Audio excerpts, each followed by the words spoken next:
Hey, my beautiful gems of the zodiac. It is Dr. Leona coming on in for your full moon reading. This is for July 2025, guys, but whenever you see it, it's meant for you, my beautiful Geminis.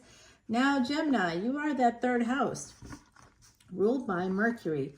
I just want to say that your ruling planet in the month of July goes retrograde. It happens a lot during the course of the year, 3 or 4 times. This year, it's only 3. Hooray. In the meantime, it's coming up just a few days after that full moon. In fact, it's 5 days after the full moon. So the full moon happening between the 9th and 10th, peaking there in Sagittarius. That's sidereal Sagittarius, Vedic Astrology, Sagittarius, Vedic Sag, sidereal Sag. Keep it in mind, it does move into Capricorn before it completes its full cycle. All right, guys, so we have this energy of 9th house, good fortune, second chances, foreign travel, all kinds of good shit coming in with that ninth house energy. Relationships, we can see things about our relationships there. Is it going to be a good relationship? Our longevity, we can see things like that there. Okay, so beautiful. Jupiter rules that house. Where is Jupiter, Gemini? It is in your house, actually. And guess what else is happening in your house this month? We're going to have Venus coming in and meeting Jupiter. Venus and Jupiter, husband and wife energy, partnerships. Oh, if you are a Gemini ascendant, you could actually end up in Vegas and married. I'm not kidding. I'm not kidding. You know, these things can happen. If you've lived any kind of like a couple of decades here on the planet, you know, 25, 30 plus years here on this planet, you know I'm right. Things happen. And we don't believe that we could do something or would do this or that, and then we do it. It's fantastic being a human being. It's a fun ride. So let's see what's coming in for this full moon, shall we? Oh, right away, we got the 10 of Cups. Beautiful energy for my gorgeous Geminis. Like I said, Venus and Jupiter will be in your house by the end of the month. Snug as 2 bugs in a rug. Yes, indeed. Then that's what we have next, that 3 of Pentacles energy. Guys, if you'd like to see this extended, to see where this love is heading, this could be third party, but let's hope not. Fingers crossed. And, oh dear. Well, 3 of Pentacles to 5 of Pentacles. So it's kind of like somebody here was in love, but then they thought they were friend-zoned, or they wanted to friend-zone someone. Like, it's almost like a defensive posture here. Oh my gosh, I think I have feelings, or you might have said to someone after you went out, I think I might have feelings, or it's like, I'm feeling some feels here. And the other person might have been like, yeah, well, I think it's time for us to just be friends, okay? You know, and maybe they did that. Maybe they let you know that by this kind of an energy of like, hey, we're just going to like not talk. I'm not going to respond to you as often. I'm kind of getting that vibe. And oh, look at that. We go from 0 to 60. Because what happens is this person, if you had feelings or they did, the feelings are here and they're not going away. So they tried to shove it down, or you tried to like stay away, like thinking, oh, maybe if I just don't talk to them, I'll just like get out of it, snap out of it. Somebody here was fighting really hard against the love that's clearly present. It's not just love, it's an equal partnership. And sometimes people get addicted to drama, or they have an avoidant attachment style, my beautiful gems. And when they do, they tend to, you know, kind of do this thing where they're avoiding people and they're avoiding commitments. And so they keep you at arm's length. They ghost, they don't call you back. They say they're sorry, but they're not, because they do it again. They're doing it on purpose. The people that are hardest to love need the most love. Now, that's coming at you from my Vedic Astrology colleague all the way in India, who I just spoke to earlier today. And I see this, the 5 of Swords. Now they feel bad. That's how avoidant attachment works. Somebody with that kind of an energy will like literally run away from you. Sometimes literally run out your front door, and you'll be like, what just happened? You know, make it out 1 minute, running out the next door, running out the front door the next. Okay, so it can happen, but ultimately the inevitable psychological pattern of those with avoidant attachment styles is that they will push away the person that they love, They'll push away the potential commitment that they're trying to avoid, of course, and they're trying to avoid responsibility. So there is some narcissism there, just an FYI.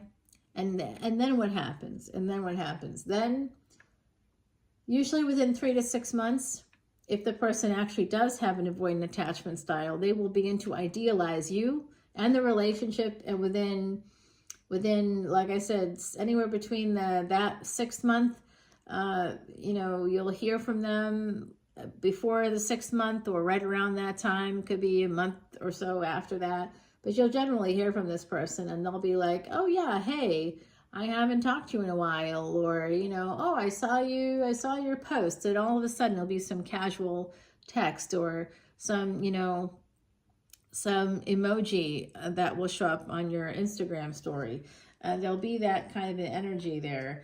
So this person feels really bad that they walked away from the situation. They regret that energy, and now they really regret it because maybe you just said, okay, you know, I asked you not to just ghost me. You know, we are friends. You should be treating me like a friend at the very least, and instead you stop talking again. So obviously you're dealing with some emotions that you can't regulate very well. So I don't reward negative behavior. So I'm out. Boundaries, dude. And they're now recognizing who you are. They now see it because you didn't orbit them. You didn't come running back to them. You may have even told them that you had feelings for them. Here, really, I see that energy here with the love. So they may have felt it and you felt it, but ultimately this is not, you know, they got scared. And it could have also been that there was a third party, that they were attached elsewhere. And they were already in a higher level of commitment with someone without telling you because they thought you were an itch that they had to scratch. Sometimes certain personalities that are avoidant kind of often find themselves with people who are unavailable. Now that could be you, but I think it's them. I think they thought you were unavailable. Ultimately, I think they thought you were like not interested in more than that with them, or they convinced themselves that that was the energy because that's what they wanted it to be. But that's not what it was. And they now majorly regret it because now you're not talking to them. you're not responding to them. You may have blocked them on social media, like very subtly, right? Like, so they were ignoring you, ghosting you, and, you know, you just might have had enough and blocked them, you know, just, so yeah, you're not going to answer my text, but you're going to look at every story I post on Instagram. Okay, how about no? And then, you know, they may have just sort of recognized that they can't access you anymore in the way that they could. They can't see you anymore. And that's really a strategy that I think people should utilize more often. And it's not a strategy, it's just a way of creating a boundary. Okay, I'm not good enough for you to text back, but you're looking at every single thing I post. You're liking every single thing I post. You're sending me heart emojis. It's like, what? But you're not answering my text. So you're just deliberately ignoring me now. Okay, no.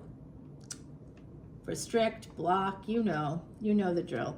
Okay, so this King of Cups here with the Four of Wands, now they're thinking, oh, I really want my Empress. I want them back. I want to get married to them. This is the idealization. They were the best thing that ever happened to me. Be careful when people say that. They are splitting when they say that. People should be pretty balanced about you, and you should be balanced about them. And when either of you or both of you aren't, this kind of an energy, you know that it's push and pull then. That's the pattern that's going to evolve. Oh, yay, I love you, love you, love you. Come here, don't let go of me. I never want to let you go. And then get the fuck out of here. You're too clingy. You're this. I don't think I can do this anymore. And you're like, your head's spinning. You're like, I don't get this. That's an avoidant personality. They definitely have some issues. They might even have the personality disorder. If they don't have that, then possibly an individual that certainly is avoidant, and that's the bottom line. Yeah. So now they want to marry you. They realize the whole time they loved you, but now they want to marry you. They were good when they thought there was a third party involved or that you weren't fully available. And then you maybe told them you were, and they freaked out, it looks like to me. Now they got regrets because you are someone not to mess with, or vice versa. 10-10 energy. Here is that, yep, now they're coming in. Still the number 3 is present, and the Tower, okay? So they want to transform things. They don't want to have that third party energy. They want to transform this self-sabotaging stuff that they've been doing. So they're at a crossroads here. What are they going to do next? Well, I think we should talk about it during the extended. Let me grab you an oracle card for the road. Rituals and offerings, number 29, my gorgeous gems. So remember, you've got Venus and Jupiter coming into that space of Gemini for Sagittarius ascendants and Gemini ascendants. You guys were in the same destiny track. For Sag ascendants, Gemini's in the 7th house. Those people, if you're already in a relationship, what that means for you is not that, I mean, it actually will mean that you and your partner, both of you, could meet someone new while still married, but it also means that your assets are going to be combined somehow. Yeah, there's going to be, if you have separate monies, they're not going to be separate anymore. That's going to change somehow. Yeah. Okay, guys, so we do see this energy, 2 of Swords. Let's go over to Patreon. We'll figure out the rest from there. Come on in, join up at any paid tier, 10, 10, 11, 11, or 12, 12, and I will give you that free personal reading for the 12, 12 energy, and you can also get that Vedic Astrology chart and consultation, a sidereal birth chart. Have you ever had that done? No? Well, maybe it's time. Get it while it's hot, because it's not going to be free or hot after July 31. That's the end of the line. That was a day of a big triple conjunction between Mars, Uranus, and Rahu. That happened in 2022. So we're ending that cycle. It was the beginning of the 3-year cycle. The anniversary of that cycle's over. As of that date, this date coming up, July 31, and I am done also. The cycle's over. No more freebies. Guys, I love you so much, and I will see y'all very soon. So come on into Patreon. The water's fine, and so am I. Bye now.